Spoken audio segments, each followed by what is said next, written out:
What is the most important thing to remember and to know for you to have a life that you love, for you to manifest anything you desire?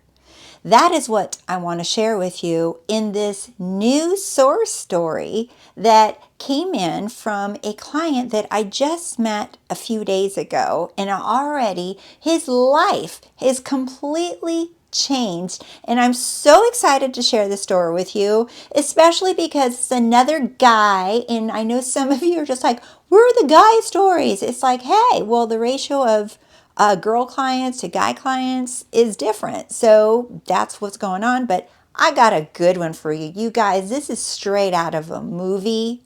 What I'm going to share with you, it's like, what? I was so happy and so overjoyed. I felt like I was standing ovation, cheering this client on when he emailed me his story, and I'm going to share that with you. I have so many wonderful little golden nuggets I want to throw into this video too, so stick with me. You're going to love it. Welcome. My name is Rose. Welcome to The Rosey Life, where we help you free your mind and follow your heart so you live a life that you love. If you're interested in working one-on-one with me, you can go to RoseyLife.com. All the information's always down below in the information box on how to reach me, or you can join the Rosey Life course and community, or just scroll around the website and see if there's anything that moves your fancy. All right, so let's get to this source story. I know I mentioned in my last video that I'm saying source story because everything is a success, you guys. There's no failure. It's all a success. But what I want to point out more is that it's all a story. It's all source speaking. It's all source stories, right? So that's what I'm doing. I'm just having fun with it.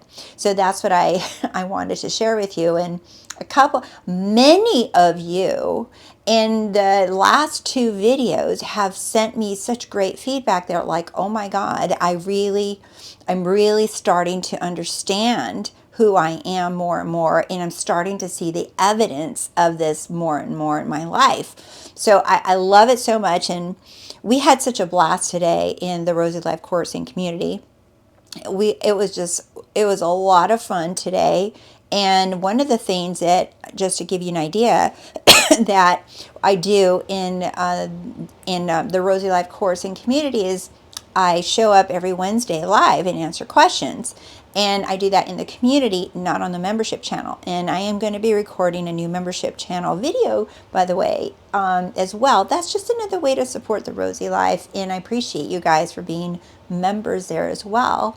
But in the Rosey Life course and community, what I've been doing there has been very helpful to everyone in there. And when you post a question and I answer it live on Wednesday, but I answer it, and then but as a group, as a community, we answer these questions together, and it's been very helpful. And people are really starting to deepen their awareness. Like pretty soon there's going to be a ton of coaches coming out of the Rosey Life course and community just by being in the community alone, not by any special training or anything, but just by being in there. So if you're interested in being a part of that kind of community, it's amazing. Okay, so let's talk about my client. I love this client so much, and I'm so happy that he said share my story, because I just love it. It put a smile on me from ear to ear for a while, and I was just like, I feel so good when I'm talking to him. And so his backstory, because he sent it in different emails, so I'm just like going to highlight the stuff. But what he had when he made a session with me last Friday, okay? So today is Wednesday. We had a session last Friday for the first time. And he told me that he had to book a session with me, and he was down the wire to his last dollars, okay? And he booked a session. He said, I just have to, because something has to change. And he said, I've been watching your videos for a while, and I just knew that I know who I am and I know I can manifest, but he said just something something had to change. And when he came to me Friday, he said I had about $140 in his account. He was living in a hotel room, and he didn't even know how he was going to pay for his next night in the room. He's down to the wire, okay? And before that, he had been staying in a shared room or apartment with several other people. And he said, I got really tired of being in that environment. So I know I manifested me being even in my own hotel room. And he says, but now he said, I'm just tired of living in like these different places. I want my own place. And he wanted his own place with a view, not just a place. He wanted a place with a view, okay? And since 2014, that's the first time he recalled remembering, I want a place with a breathtaking view in the city that he lives in. So, but he says, no money's coming in, Rose. He does has his own music coaching business, and where he has seen clients and he has been successful with them, but currently he didn't have anything coming in. And so he went to go see an apartment that he wanted, but no money. And he even talked to the person that owns the apartment, and he said, I want this apartment. And she says, well, let me know. And he says, okay, I'll be getting back to you this weekend. All right. But he said, I don't know why I said that, because I didn't have any money. And even his mom, he shared with me, had lectured him and said, don't say that you want a place unless you actually have the money to do it. And he was just like, he was just quiet, and he was just like, you know what, somehow I'm going to figure this out. I was living, and before this, you guys, okay, so no money coming. He saw an apartment that he wanted. And before this, you guys, before the city that he lives in, he was living in a roach-infested apartment in another city with several other people. And he was not in a good place mentally. He said he had some drinking issues and just some other stuff. He was not doing well in any way, shape, or form. So he was like wondering, like, how does that guy get his own place with a view? Okay. But now this is what happened after our session, and we're going to get into what we talked about. In less than 48 hours, it really was less. It was like 30 hours, 24 hours, something like that. He was living in his apartment with a view. He moved into it. So what did happen? This is so much fun. He was affirming when he first came to me. He was affirming, but he was affirming from a place of lack, of, I don't have it, that's why I'm affirming it.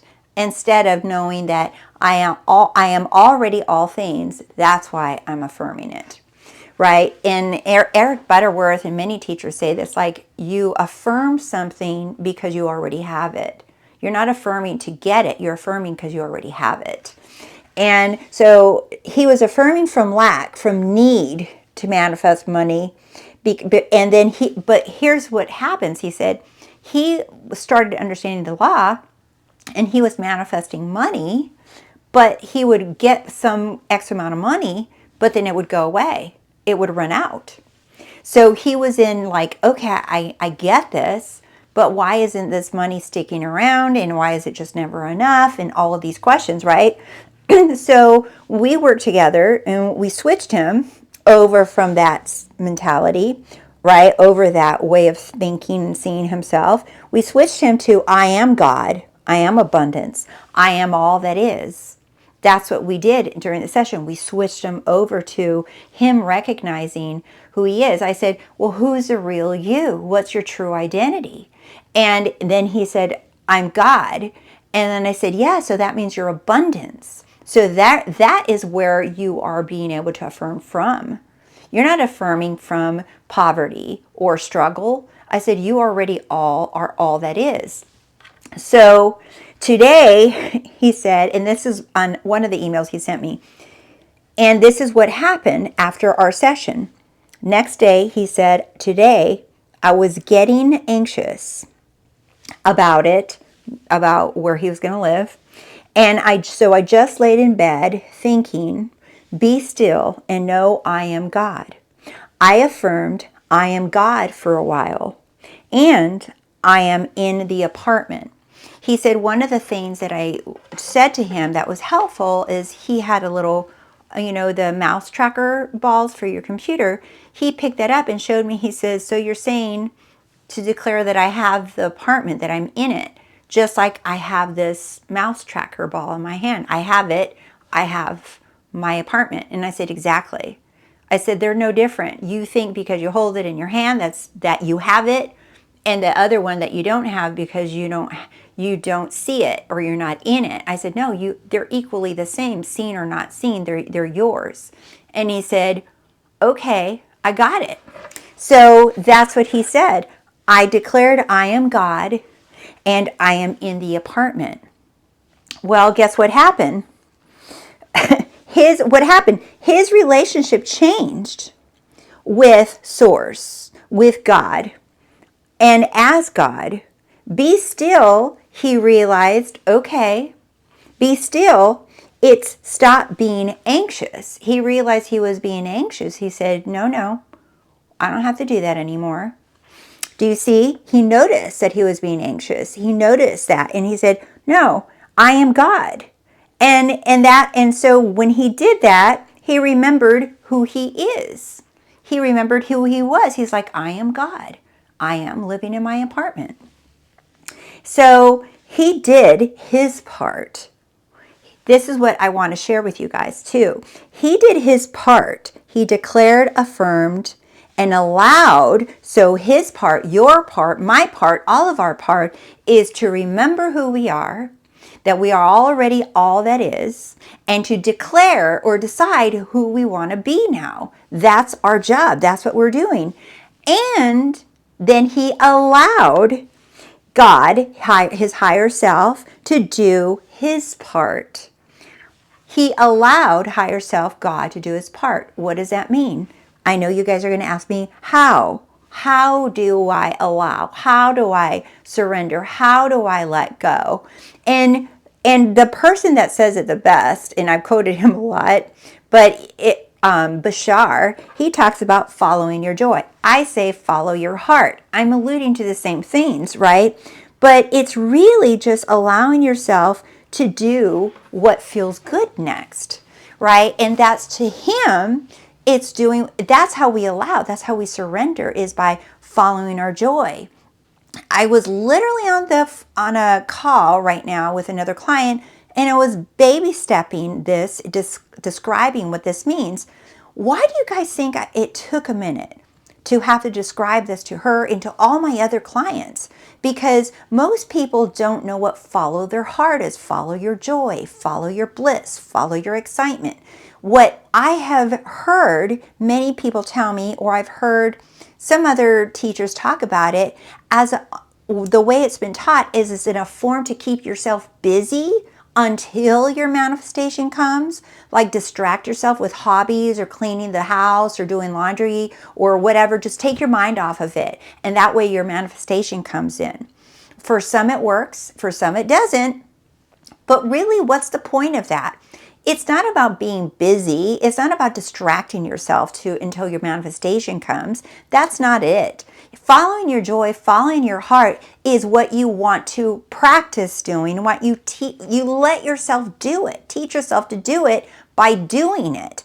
And why it takes some clients to really grasp this, and when I get them on a roll, and I do this during our call, throughout the call together, I keep directing them and asking them, now what? Now what feels good to you? Because we're not used to following what feels good. We're used to following what we should do, what we shouldn't do, what we should eat, what we shouldn't eat, what we should be thinking, or fixing ourselves, improving ourselves, finding out why I feel this way. How do I stop feeling this way? Watch another video so I can understand. Maybe there's another technique. All of that is not following your joy, unless it is. If it makes you happy, if it feels good, I'm doing this to feel good. But if you're doing it for any other reason other than to feel good, Now you know your true intention. You're doing it for another reason other than to feel good. So whatever it is, and I was joking around with my client. I said, she's like, what do you mean? I'm sitting in my car. And I said, yeah, so right now what feels good? And she immediately thought about what I'm going to do when she gets off the call with me. And I said, no, I'm talking right now. I said, it could be as simple as switching your butt cheeks in the chair.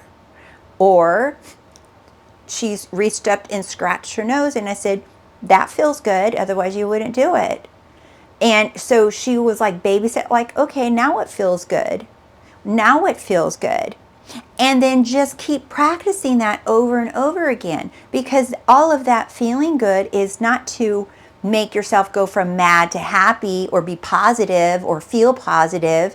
No, it's to put the focus on what I want. What do I want? What makes me feel good? What do I choose? Because that's our only job. And when you're following your bliss, your joy, no matter how tiny it is, no matter how big it is, to one person, drinking a cup of tea is like, oh, that's nothing. That's no big deal. You're like, no, unless I'm driving a Ferrari in Italy, then that's not joy. Do you see? But it is all joy, because in that moment right now, you feel good. You feel good doing it. And why is this so relevant? Because now you're allowing God or Source to do its part to come in and move. And I'm going to give you guys examples. So this client who I'm talking about, who is now living in his apartment with a view, right? What happened? He lied in bed and decided to declare, I am God. That is who I am. It felt good to him to lay there. He didn't want to feel anxious. He decided to identify with who he is, and he said it felt good to lay there and say, I am God. I am in my apartment. Next day, his mom calls him and says, hey, your auntie passed away and she left me some money. And she said, I want to give you some money. Very next day, he was on the phone with his mom the day before, and she didn't mention this at all. But the next day, he said, wow, he says, I couldn't believe what she was saying. I was getting a lecture on another call from her, and on this call, she was wanting to give me money. He said, I had no idea how that could happen. That's just it. He allowed Source to come in and show him who he really is. And then this other client I was on the phone with tonight, and I was describing of what it means to follow your joy. And while we were practicing this, her SP texted her while we were on the phone together. Her SP reached out and she was laughing, and I said, do you see how simple that is? And then she shared another little nugget that I wanted to share with all of you, because and during the live today, I know I'm a little bit all over the place, but I wanted to share all these things with you, and because they were just so much fun and I feel like they're helpful. But during the live today, somebody was asking about if somebody says something to me, how do I spin it to tell myself, oh, yeah, they're saying no to me, but really what they mean is yes, something like that. What they really mean is yes, they really actually want me. That they learned somewhere that spinning things and turning it around is, that's what you're supposed to do. And I said, well, I kind of get what you're saying, but that's just constantly controlling every thought and every word and everything that's happening. Well, you don't have to do that. You're bigger than that. And I'm not a fan of spinning too much because I'll throw up. And they kind of started giggling, and I'm like, we don't have to spin anything when you know who you are. I said, what do you want? And she says, I want a committed relationship. I said, well, then that's what you declare. Stop spinning what he said or what he didn't say or what's happening or what didn't happen. We don't have to spin stuff. Stop spinning around, right? Instead, declare, stand still, be still, and know I am God. Stop spinning, be still, and know who you are. And in this client that I was on the call with, she was sharing with me, she says, you know what? I noticed the other day, I was telling my friend or her cousin, and she was talking about her SP, and she said, see, this is why I don't like him, because he hasn't even texted me today. He's so inconsistent. He's just inconsistent. This is another thing I don't like about him. And she stopped herself and she said, oh, he can't be consistent if I keep saying he's inconsistent. And that's all she did. And the minute that she realized what she said, that, oh, I'm the one saying he's inconsistent, that's why he's inconsistent, that's it. She just became aware of her assumption. The moment she became aware, guess who texted her? Her SP. She didn't flip it. She didn't spin it. She didn't change it. She didn't choose another thought. She didn't change her belief. She just became aware of her own limitation, of the belief that she was imposing. When we become aware of it, that's how you let it go. You become aware of it and you let it go, just like that. And I loved it. I said, wow. I said, if anybody ever asked me about how to let go of belief, I'm going to refer to your story because this is perfect. You became aware that you were the cause of why he was being inconsistent, and just your awareness, you didn't spin it, flip it. She says, nope, I didn't do anything else. I just became aware of it, and then the call came right in. So I hope that you guys enjoyed this video. I love it so, so much. And I love all of you so, so much. Thank you for being so freaking amazing. Thank you for liking the video. Thank you for subscribing to my channel. And thank you for your love and support. I love you guys all so, so much. You're all freaking amazing. I'll see you soon. All right, bye.